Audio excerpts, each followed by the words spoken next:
everyone, and welcome once again to my channel. My name is Arun. I'm a leadership coach, and today the topic that I have chosen is a very crucial topic which talks about that 8 signs that you are not behaving as a leader yet.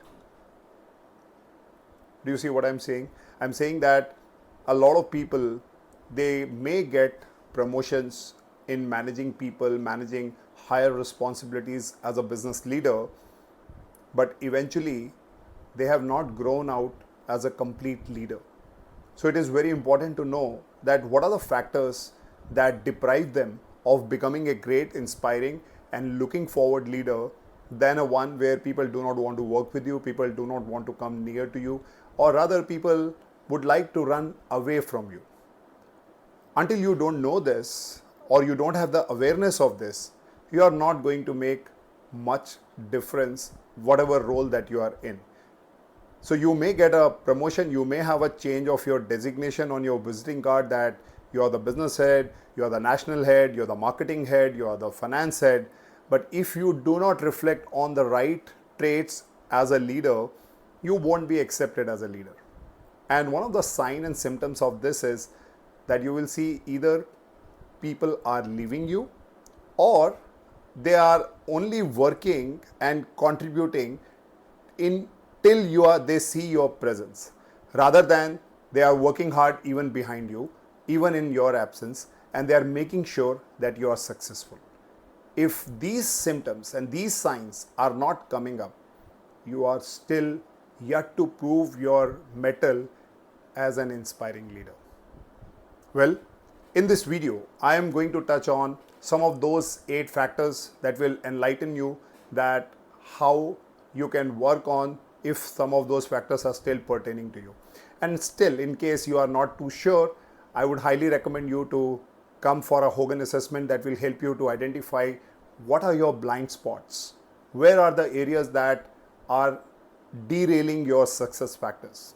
And as a coach, I will help you to identify those factors and also to work on it.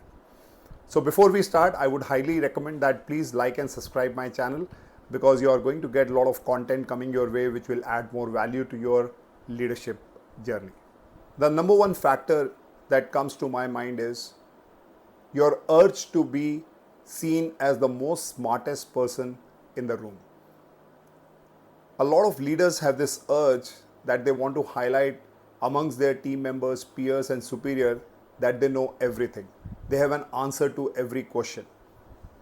And no one else in the room knows better than them. And the urge is to be the most smartest person in the room by having all the answers on your side.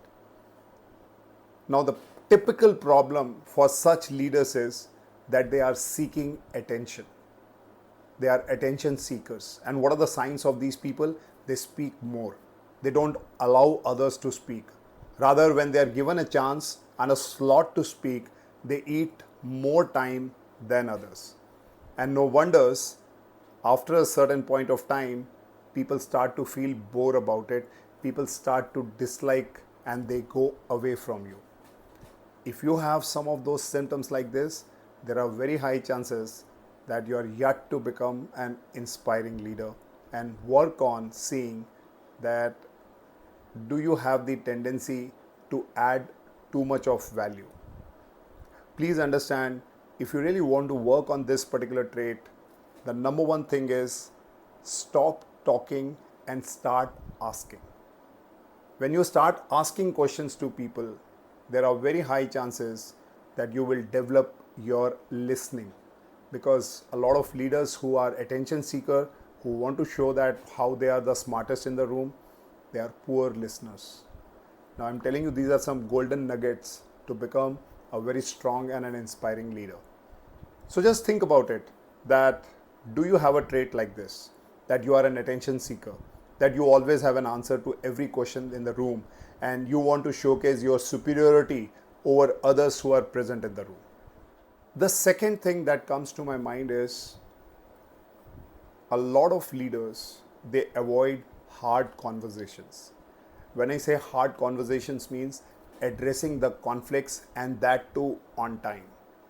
Because a lot of leaders, when they reach to that leadership positions, either they are too young, that they do not have the experience and exposure of different work scenarios, or they have been promoted by virtue of being very, very close to their previous managers or leaders, and they got this opportunity because your leaders would have thought about that you have a potential in you.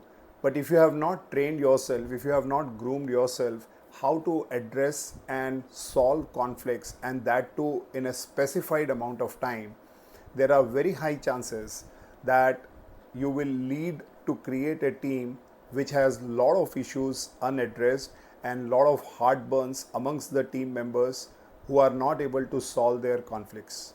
Because if as a leader you are not solving conflicts, it will lead to disputes. And when it leads to dispute, I'm sure you will agree that your leadership position will be at higher stake, because either you will take a call on such people that you will fire them, or the issues will be escalated to the next level. And in both the scenarios, you are going to be the biggest loser. So what is the core thing that you can do in this scenario is, one, understand and smell conflicts happening around you, if any. Create an open culture, transparent culture, that people can come and speak to you. They should not fear reaching out to you, because if they fear reaching out to you, it means that they see you as critical manager or a person who is a micromanager. In situations like this, people fear coming towards you. So you have to really analyze yourself thoroughly. And most importantly, talk to your peers, have one-on-one meetings, give them that confidence, you have an ear to them, and you really want to help them succeed. This brings more open culture, openness amongst people to come and speak to you. The third factor is, a lot of leaders, they chase for credit. And I have seen that not only just in young leaders, but I have even seen in some of the senior leaders who have the tendency and urge to see and share that how they enjoy in claiming the credit of an achievement when they have not played any significant role, which means they fail to give the credit to the people around them who are under their belt or in their team. And this habit, they do it unknowingly. So when they are at a senior forum, they talk about what they have done, how they have contributed to the whole achievement, and they take the entire credit on themselves. But if there are failures, they are going to say that Mr. X or Y was the in charge of this project, and due to which they are the person to be blamed. Such leaders are really, really very, very explosive, and they can bitch you anytime. And such leaders will always have a lack of trust within their teammates. And unnecessarily, these leaders create a competition amongst their team members to claim the success or the credit, or people would like to highlight that they were not wrong, and they will start documenting certain things. Such work environment will lead to chaos and lead to anxiety and more failures, because people are trying to be right rather than taking risk in their current role. So I remember a very classical example of APJ Abdul Kalam as a leader, that when the first rocket that got failed, he stood up into the press and mentioned very clearly that it was all his fault. And he took it on himself. And after a few years, when the rocket which went up and it became a big success, he sent his junior most person in the middle role to take the press conference and highlight about what all they did as a team when they were able to achieve the success. Now, these are the leaders that people really look up to, not the one who are looking at a very short-sightedness and a short-term gratification rather than looking at the bigger picture with respect to their vision. So think about it. If you are a leader, are you looking at the bigger picture that you want to achieve? What is the bigger problem that you are trying to solve, rather than those immediate gratifications that can just give you a brownie point today and tomorrow, but not for next 2 years, 5 years, that you are trying to build a system, an organization or an institution wherever you are currently working. Another sign that you are still not a great leader yet is that you wait for permissions. That means You want a nod from your superiors that only when they will tell, you will jump into solving a problem, solving a situation, and able to solve or get that work done. Whereas great leaders, they don't wait for permission, they take initiatives, they drive things and make things happen. To give you a very simple example, let's say you are working in an organization and you see that a particular department or a particular, let's say, a machine is not working. Let's say the Xerox machine is not working properly, and a lot of people had to wait for a longer time to get their Xerox, and faxes or the scanning machine is not giving the adequate response. Everybody knows that this is happening, but everybody is okay to wait for 5 more minutes and deliver it. And let's say you are a leader in that department and you were just walking by and you saw that situation. What is the likelihood response if you are not a leader grade to be? You may say that, okay, this is not my problem, nobody has told me, though I know that there is a problem. You might flag it, but you don't want to address it just because you're waiting for someone to tell you to do that. Whereas there is another leader who walks through and he observes that in last 2 days he has seen that this problem is going on. So he takes the initiative, he goes to the admin head, he goes to the department heads and seek their involvement in solving that problem till that happens. And they don't wait for any credit. People watch your work, people watch your actions, and people also watch that how you take interest, and that makes you a great leader. Not that I have not been told, so how can I do it?